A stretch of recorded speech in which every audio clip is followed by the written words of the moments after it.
పారా స్పోర్ట్స్కు ప్రత్యేకంగా ఆలోచించి రాష్ట్ర ముఖ్యమంత్రి చంద్రబాబు నాయుడు గారు ఏదైతే స్పోర్ట్స్ పాలసీలో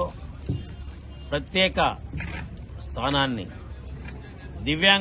దివ్యాంగ క్రీడాకారులని ప్రోత్సహించాలని చెప్పేసి భారతదేశంలో ఎక్కడా లేని విధంగా ఈ యొక్క స్పోర్ట్స్ పాలసీని తీసుకొచ్చినందుకు మేమందరం ఈ రోజున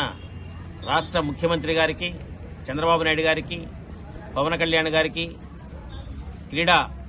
మంత్రివర్యులైనటువంటి రాంప్రసాద్ రెడ్డి గారికి, స్పోర్ట్స్ చైర్మన్ రవినాయుడు గారికి, అదేవిధంగా స్పోర్ట్స్ ఎండీ గారి గిరీష్ గారికి, వారి సిబ్బందికి కూడా మేము మా పారా స్పోర్ట్స్ తరఫున మేము కృతజ్ఞతలు తెలియజేస్తా ఉన్నాం. మీరు ఏదైతే పారా స్పోర్ట్స్లో మంచి పాలసీని తీసుకొచ్చారో దానికి అనుగుణంగా రాష్ట్రంలో ఉన్నటువంటి దివ్యాంగ క్రీడాకారులను మా యొక్క జిల్లా కమిటీలు ఏదైతే ఉన్నాయో పారా స్పోర్ట్స్ కమిటీలన్నింటిని కూడా బాగా పనిచేసి మట్టిలో మాణిక్యాలని బయటికి తీసి రత్నాలుగా తయారు చేయడానికి ఈ యొక్క పారా స్పోర్ట్స్ ఆంధ్రప్రదేశ్ రాష్ట్రంలో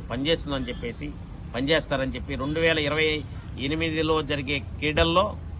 ఆంధ్రప్రదేశ్ రాష్ట్రం భారతదేశంలోనే నెంబర్ 1గా ఉండటానికి ఆంధ్రప్రదేశ్ రాష్ట్రంలో క్రీడాకారుల్ని తయారు చేస్తామని చెప్పేసి ఈ యొక్క పారా స్పోర్ట్స్ ఎవరైతే కమిటీలో ఉన్నారో వాళ్ళందరూ కృషి చేయాలని చెప్పి కోరుకుంటూ మరోసారి